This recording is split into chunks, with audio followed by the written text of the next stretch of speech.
Hello YouTube, it's Donny here with Hobbies of Man once again, and today we are doing another comic book review. Today we're going to be looking at Venom Volume 1, titled Rex, as you guys can see right there. Now, this is a run. This is the first volume, the first 6 issues in the Donny Cates Venom run, which is a pretty popular run. It has a lot of buzz around it, not necessarily good or bad. I'm pretty sure there's a lot of conflicting ideas about this run, but it is quite well known, and it's something that I've been wanting to check out for a while. Thankfully, my buddy Josh sent me this for Christmas, and I really do appreciate it. Thank you, Josh. Once again, I've told you this like 20 times, but thank you. I really do appreciate it. And yeah, so let's get into it. This is written by Donny Cates, and the art here is actually done by 3 different people. So Ryan Stegman did the drawing, JP Mayer did the the inking, so the outlines, and then Frank Martin did the colors, and I think they did a really good job. The art here is actually really amazing, really cool. I like it a lot. And yeah, the publisher here is Marvel, as you guys can see right there. It's a Marvel title. It's also on the side here and over here in the back. That's a lot of Marvel on there, but yeah. And the demographic here, as far as I can tell, is YA or Teen Plus. It says so right there. Doesn't have anything else about it. It doesn't really say anything else. Usually some other comic publishers have like the genre and stuff, and the genres here are actually superhero. Obviously this is Venom. Venom is a superhero type character, but also I would say that sci fantasy is an element here as well, because it deals with Venom's symbiote nature. It deals with where he comes from, which is from space. These are Clintars, which are aliens and alien symbiotes that attach to other people, right? But this deals with the person, the thing that they come from. And so this is not just an alien, this is also kind of like a god. And so it kind of gets into the realm of fantasy. So we're gonna call it sci-fantasy because it's the best, word that encompasses all of what this is supposed to kind of deal with. So there you go. And obviously this does not have a current adaptation, although this could do well as a TV show. I wouldn't not watch it. And the premise here is basically that Venom is kind of acting weird. It's not acting the way it should. There's something wrong with it. It kind of goes berserk every once in a while, and it's really odd. And Eddie doesn't know what's going on. And, apparently something they don't understand is happening. Something is coming, right?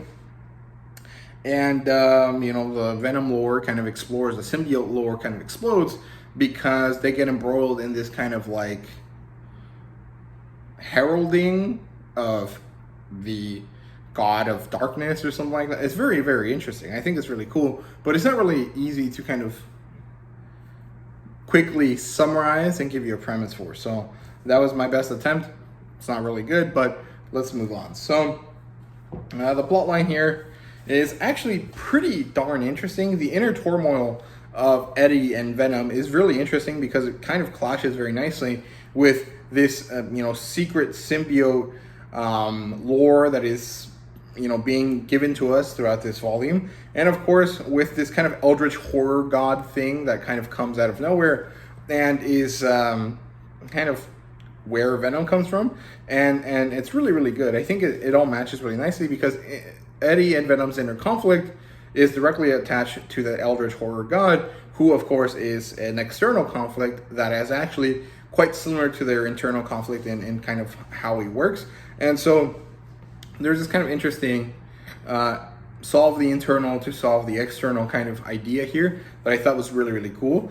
And also there's this kind of really interesting kind of ground level plot. It's Eddie and Venom get kind of kidnapped and then asked to help this guy called Rex, who happens to be an old super soldier attempt survivor who happened to have a symbiote attached to him in order to make him a super soldier. And now he wants help finding the rest of his crew that also happen to be the same kind of symbiote soldier kind of people. This is before the Agent Venom kind of stuff that happened in previous runs of Venom, before Donny Cates took over. So again, that's pretty interesting. And then that of course unleashes this kind of larger like world-ending situation with the god of the symbiotes, Null. So I thought it was really good. overall, very, very interesting. It's a huge baddie that gets introduced, and of course, Venom is the center of this kind of conflict here. So I think it's really, really cool. Overall, the plot line was really nicely done. In terms of characters, we have Eddie and Venom, who of course have this kind of dysfunctional as, disturbed as fuck kind of mentality to them. Neither one of them is kind of all there, and they kind of complete each other, but it's also kind of like they don't want to, or Eddie doesn't want to, you know, give into Venom as much as Venom wants to give into Eddie, and it's very, very interesting. I really like their dynamic. Very different from the movies, so I think that's pretty cool. There's this guy called Rex, who's an old-timer. Like I said, he's a symbiote soldier survivor. He happens to be quite old, even I think from World War II, but he doesn't look that old compared to, you know, how he should. Kind of like similar to Captain America, of course. And he's kind of interesting because there's this kind of reveal that happens, and I thought it was really good. Very nice twist with this character. And of course, because this is a Venom story and Venom is the main character, Venom can't die, and so someone else has to take the fall, and I thought it was pretty interesting how they did that. Then of course Miles Morales shows up, because if there's Venom, you have to have Spider-Man, and I thought it was really good. There was this kind of interesting subplot there about how Venom killed Miles Morales' parents. I don't know what that's about. I haven't read anything beforehand. I haven't read any Miles Morales or any Venom before this, besides the new issue 1 of Venom that came out recently. So I don't really know what's going on with that, but I thought it was interesting. And I like that they had to put aside that kind of situation for the time being so that they could deal with Null. So I'm pretty interested to see if they come back to this kind of Miles Morales storyline later.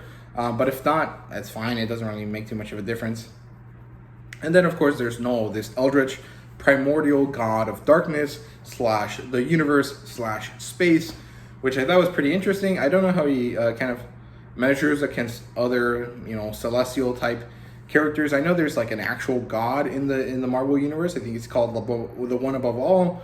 But if Null existed before there was anything in the universe, does he exist before the One Above All? So is he truly the biggest god or not? Like, I don't really understand his like place in the hierarchy. I don't think it really matters, but I think it's really interesting to kind of talk and think about that sort of thing. So pretty interested to learn more about Null and see where he kind of lands. I know he can take down Celestials because we see him do it, so that's pretty interesting.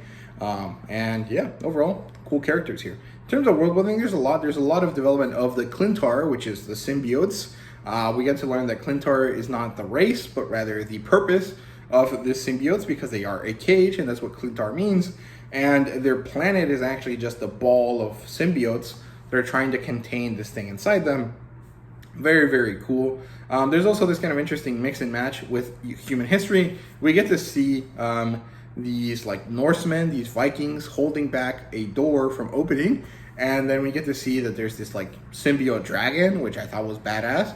And of course, it makes sense that you would use Vikings, because Vikings have quite a few dragon myths. And I'm pretty sure Nihad, the god, the dragon that sits at the bottom of the Yggdrasil, is actually a black dragon, so that fits. And it kind of has like a serpentine body, which kind of fits with how symbiotes are usually depicted. This kind of like tentacly kind of thing.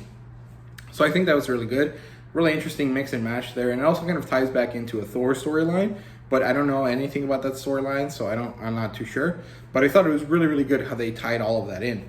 Of course, we get some history on the primordial universe with Null and stuff like that. Overall, very, very cool. I liked it quite a bit. In terms of art, I think it's really badass. It's super cool, and it has a very brutal kind of look to it sometimes. There's not necessarily a lot of blood, but there's a lot of elements of body horror that I think are very, very cool. So, yeah.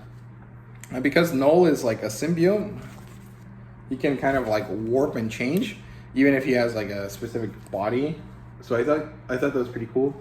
That's probably my favorite spread there. Like that just horrible giant face there is really, really badass. So yeah, overall art is really, really good. There you go. And yeah, that's basically it. My rating here is a 5 out of 5. I think Venom is a really, really good book. Really enjoyed it. Really kind of got captivated by it. So overall, 5 out of 5, top tier. Very, very cool. Definitely want to check out more of it. And I definitely recommend that you check it out if you've been kind of on the edge about it. If you haven't really decided if you want to or not, I definitely think you should. It's really cool. I liked it a lot. I thought it was really interesting. And I definitely want to check out Venom as a whole a lot more because of this. want to see how the previous runs tie into this one and how this one is going to kind of change the future of Venom. Because from my understanding is that Venom is now like this kind of like cosmic entity instead of just like a alien that lives on Earth. So that's pretty interesting, but I'm not exactly sure how it gets to that point. But overall, very cool. I don't really think of anything similar to this, although there is kind of a moment where Venom kind of feels like he's kind of acting like Spawn. He has this whole thing where he like puts on a bunch of weapons across his body, which I thought was pretty fun. I think Spawn is probably the most similar to Venom in terms of characters.